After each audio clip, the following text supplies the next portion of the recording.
o'clock in the morning, we had Al, Lisa, our oldest son, his daughter, their children. 2 daughters.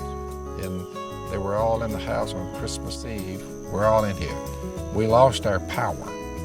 Had a little ice storm in Louisiana, which is abnormal. But an ice storm come through, we lost all our power. Therefore, we didn't have any running water at all. Well, at 3 o'clock in the morning, I opened my eyes on Christmas Eve, and I put the old nose in the air like an old buck deer, and I smelled smoke, as in burning wood. Well, we have a fireplace in there, so I thought, I think I'll get up and check that. So I got up and put my pants on, I walked in there and I looked at the fireplace. It looked fine.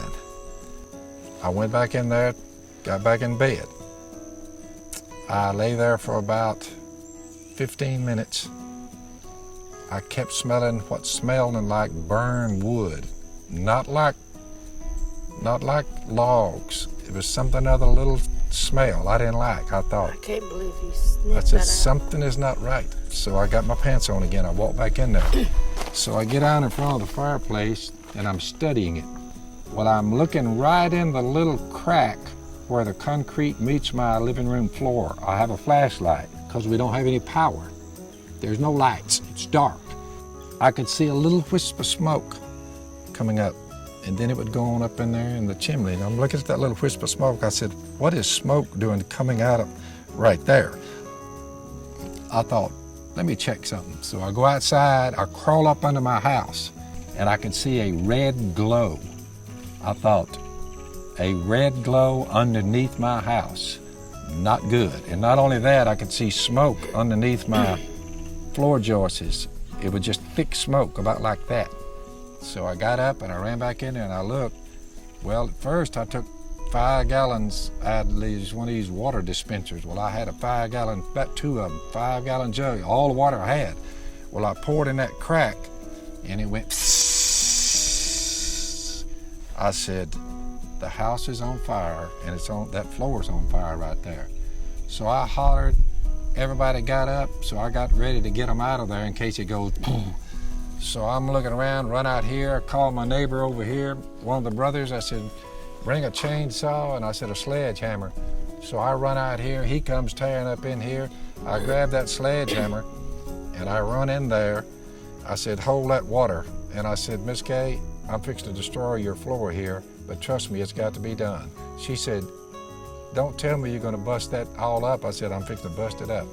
So I came from right here. By now, it's about 3:30 in the morning, and I started coming down on that concrete, and I started breaking that concrete where that wood. But when I started doing that, I looked down underneath there, and I mean, it was just red coals, my floor. Well, we started pouring the water to it, and I'd bang and beat some more concrete. We poured all the water there and got it all put out. I said, but we did call the fire department. we called the fire department. So far, they're on the way, you know, the fire department's coming. I said, well, before they get here. 25 minutes to get here. Yeah, I said, before they get here, let me just see what I can do with this. So I busted it all out. I'm looking at the floor underneath my house. It's just all torn up, and I got water poured on all that stuff that was smoldering. My floor was burning underneath that concrete, moving this way. Well, it was just a matter of time before it took off, and it'd just go right up the chimney. It'd burn the whole thing down. Well, when they pulled up, lights flashing, they ran up there, you know, and they ran in there where it was, and they said, we expected to see the thing caving in. That's where when they call us. But I said, okay, now it's time to go duck hunting, because duck season was going on, of course, right there at Christmas. So we I went tore in. up the house and left. I just left the hole in the floor. I said, everybody have a nice Christmas day. I said, you boys ready? So I got my gun and my shell, and the fire department said, you're going where? I said, going to the duck blind. I said, I got the fire put out. I said, y'all want to mop up here a little bit, make sure nothing else catches on? No, they put water in there, which they made a bigger mess as the fire did. The neatest part was Alan's 2 little girls. The oldest one, Anna, she was the lead one. She wasn't worried about any of the fire. All she was doing with a flashlight was over there picking out all her presents out from under the tree. And was make sure they didn't get burned up. Yeah, she took them out on the porch, every one of them. Smart girl, that.